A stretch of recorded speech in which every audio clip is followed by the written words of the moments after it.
bungling that I'm delighted to hear that. But let's talk about some of the problems that came out of this show. First of all, let's look at the governor's taxing plan and some of the alternatives that were presented by the people throughout the state of Tennessee. Right. We had, among other people on the program, some legislators, both from the Senate and the House, some who opposed the governor's plan vociferously, and a couple who supported it in general terms. And there was quite a dialogue back and forth. As you will remember, during the legislature, the governor came for a program called for reforming the tax structure of the state. His theory is that we badly need an income tax in this state, and that we should have an income tax and correspondingly reduce other methods of taxation, principally the sales tax, so that there is more equitable taxation across the board. Now, it's inevitable when you talk about that and you talk about education in the same breath, people understand that it's going to take more money to fund schools, and so that means more taxes. There were some other proposals thrown out. A couple of the legislators said, we proposed a plan in the Senate, and nobody paid any attention to it. The governor didn't support it. Of course, he said he was strongly committed to his own plan. I asked him late in the program, now that his plan is dead and that the legislature has left and didn't enact any plan, and that schools are so badly underfunded, people are laying off teachers or teaching aides in many areas of the state. Some people are talking about charging money to ride school buses to go to school. Some school systems are having to cut out some of the athletic programs, some of the sporting events that have been so popular and so compelling in attracting parent support for schools. Some talking about doing without bands and cutting back on extracurricular activities.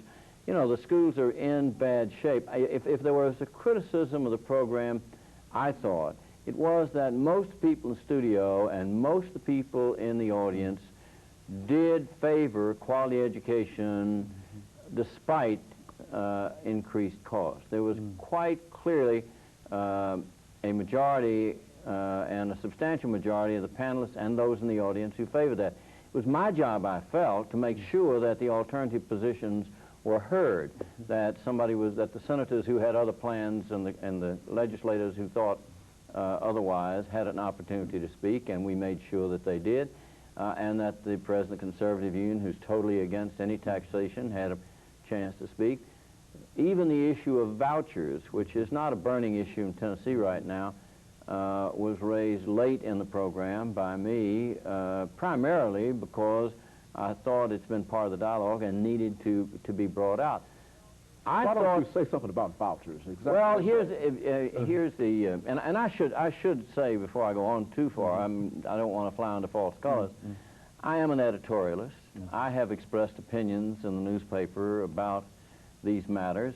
For a long, long time, I've felt that tax equity required an income tax in Tennessee, and I don't apologize for that. I understand it's a minority position, that most people don't agree with it.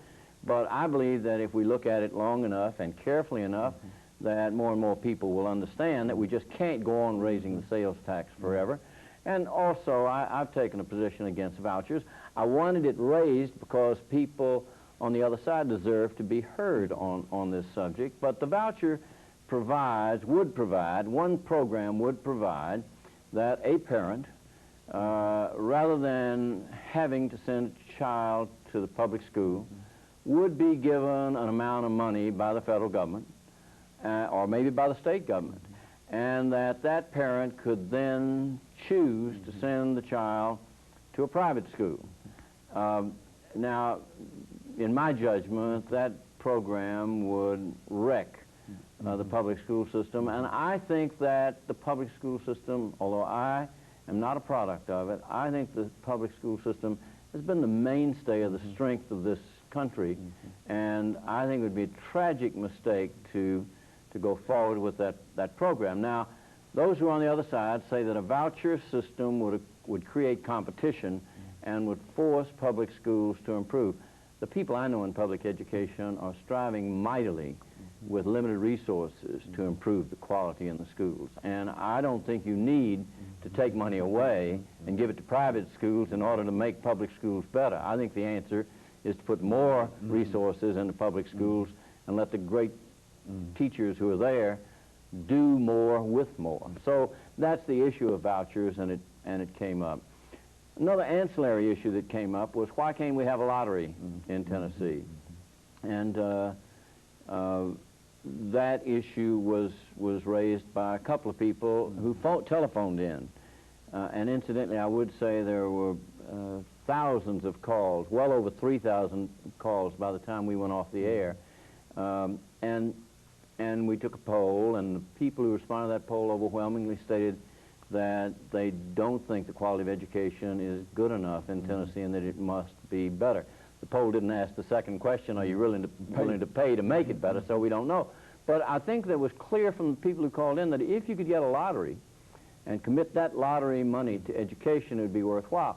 We have in Tennessee a constitutional barrier against the lottery. So if you can't change the Constitution, or if you can't get the Supreme Court to say that that interpretation of the language of the Constitution is flawed, then we can't have a lottery. And it would take a great deal of time to get the Constitution changed. The governor said, if the people want to change the Constitution, that's fine. In the meantime, what are we going to do about the children? But that issue of lottery was also raised. Very good. And I think that you mentioned one of the areas that really created the crisis in public education in the state of Tennessee, and that had to do with a ruling by the court. And this is the whole controversy over rural versus urban schools. Yes. And why don't you give us some information in reference to what that controversy is all about and how people felt about that? Lawyers went to Chancery Court here in Nashville, to Chancellor High, and lawyers for the rural schools. And they said, if you analyze what's happening in rural schools as opposed to what's happening in urban schools, schools like the big cities in Nashville, Memphis, Knoxville, Chattanooga, you will find that children in the poorer rural counties are getting shortchanged. You look at the numbers of dollars spent on education, and you find out that that is very, very true. And Chancellor High came down on the side of the rural schools and ruled that there had to be equity in education. Now, it's a more complex ruling than that because when you get into what the chancellor says, you have to address the question of how you deal with it. You can read what he said and conclude that he is almost mandating that the state take over all funding of public education. Now, I raised the question with Lewis Donaldson during the program. He was the lawyer for the rural schools, if that was a possibility. He said that you could read that that's not an accurate reading, but the question of what the chancellor is really asking for is not that clear. He was not that definitive. He simply is saying that if there is going to be a program which tax dollars are spent on children, there has to be equity. Now, another aspect of the problem is that in urban centers, there are inner city problems that where some of the schools are older, deteriorating, where some of them are located in inferior neighborhoods. Court-ordered busing means that people must travel long miles to those inner city schools, and the urban school districts complain that it's unfair simply to look at the city schools and the urban schools and say they are poorer because they're getting less. The people in the city schools say, look at these problems that must be addressed in the inner cities. I mean, we are required to put more money into the inner city schools, and that's a problem the urban schools don't have, and we think we deserve some consideration for that.